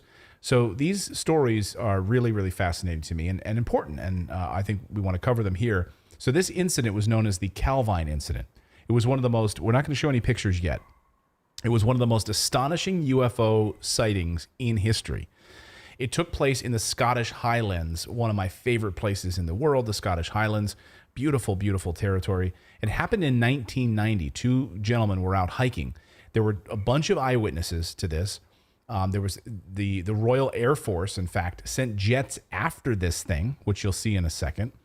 This was confirmed by the military, and some of the most amazing photos were taken of this event by these two hikers. But then the photos went missing. Now, why did they go missing? Well, the two men were out hiking in Calvine in Scotland. They saw this massive UFO hanging up in the sky above their heads. It was silent. It was motionless. And the men then managed to take 6 photographs of it before the object then suddenly accelerated straight up, and away at immense speed and vertically. They also sent out an account of their encounter with the original negatives of the photo. They sent it to the Daily Record, which was a major Scottish newspaper. When the journalist in charge of the story contacted the Ministry of Defense for comment, they were asked to send the negatives to the Ministry of Defense. The Ministry of Defense asked the newspaper, send the negatives of these photos to us for analyzation. The reporter did, like a good government lackey, sent the negatives off to the Ministry of Defense in England, and did not think to make copies or some prints of the negatives. Idiot. And for unknown reasons, then the Daily Record did not run the story. So imagine these guys took these amazing photos, took it to a newspaper thinking that they're going to print the story. And then they not only don't they print the story, they send his negatives off to the Ministry of Defense. And now the guys are like, what the hell? Sabotage. So I have an idea why the story never made it in the newspapers, of course, because the government told them not to run the story. And they didn't want the story in the newspapers. So those who were briefed on the UFO weren't allowed to take any photos with them. They could only draw. So they actually went in and actually got to see the photos at the Ministry of Defense. In fact, Nick Pope, who worked in the Ministry of Defense, got to see these photos at the time, but you weren't allowed to leave the room. So the only thing that you were allowed to do was you could draw them. So when people were recounting the story later, they could draw the photos. So here's one of the drawings. So just put up this drawing on the screen. This is what somebody drew of what they thought the photo looked like in their memory, right? Okay. I know, this is what we got, right? So this giant UFO in the screen, this was the drawing. This was a hand drawn after they saw the photos. And then there's an aircraft. There's a Royal Air Force aircraft, right? Is there a reason they chose pointillism as the style? Well, it's now printed. It's on Xerox copied many, many times. Well, the photos actually finally were just found and they were recovered. And Whitley Strieber reported this. So here is the original Calvine UFO photo. There were 6 of them. Here's one of the 6. I'll show you another one in a second, but take a look at this one. So it turns out that drawing was pretty stinking good. Yeah, it was that's what they remembered. Look at that. That's a Royal Air Force jet trailing this thing before this massive UFO just shoots off straight up into the sky. Okay. Then here's another photo. This is even better. You can see the Scottish Highlands. Look at that. That is amazing. That is amazing. This is considered, guys, the most, the cleanest, crispest, best UFO photo ever taken. And it was missing. No, don't put me back on camera. That was missing for that since 1990. Since 1990, this thing is amazing. That is pretty amazing. I can't stop staring at it. How long did you spend staring at it? I've been staring at it all day. I've been staring at it all day. It kind of looks like a Zeppelin kind of thing. Yeah, it does.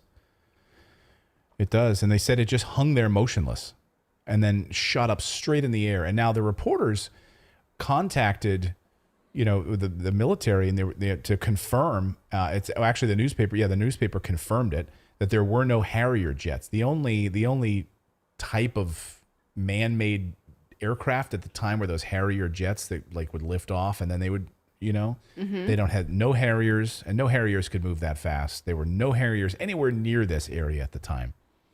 Anyways, the Calvine UFO incident. Am I saying that right to our Scottish viewers? Calvine, it's Calvine. Maybe I think that might be Calvine. Calvine. You're pronunciating great tonight. Calvine. The Calvine incident. Let me know. Yeah, the Scottish Highlands, one of my favorite areas. So love this story. I would love to have Nick Pope on the show, who worked at the Ministry of Defense for the British government. And the stuff that he has seen and confirmed is utterly fascinating. So it's amazing that all we had on this incident for so many years were these drawings, and now we get to see the original photos again. So pretty darn cool. Love to hear your thoughts on this in the chat below, and thank you so much for subscribing. Thank you for being a part of our show. Jesse Kirby says, these are Photoshop, guys. Come on. No, they weren't. These are photos. These are film negatives from the 1990s. The Photoshop didn't exist then. So, yes, it was analyzed. They've all been analyzed. That's the thing. So, anyway, thank you guys for joining us on this Thursday night. Please subscribe to the newsletter. It's redacted.inc. It'll be published first thing in the morning, so you can read it over your cup of coffee. And also, don't forget to subscribe to our YouTube channel here.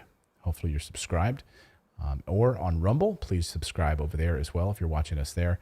And we will see you back here. We've got a Redacted conversation that's coming out this weekend. You don't want to miss that. And some great stories coming out on our channel for members first, and then we'll open it up more broadly to the rest of you. So indeed, we will do that. All right, we'll see you next week. Remember, we don't have a live show on Friday, but we will have content over the weekend, and we'll see you back here live on Monday. Yes, I know about Stephen Greer, but you should look into him. It's not all it's cracked up to be on Stephen Greer. But yes, thank you so much, guys. We'll see you. Bye, everyone.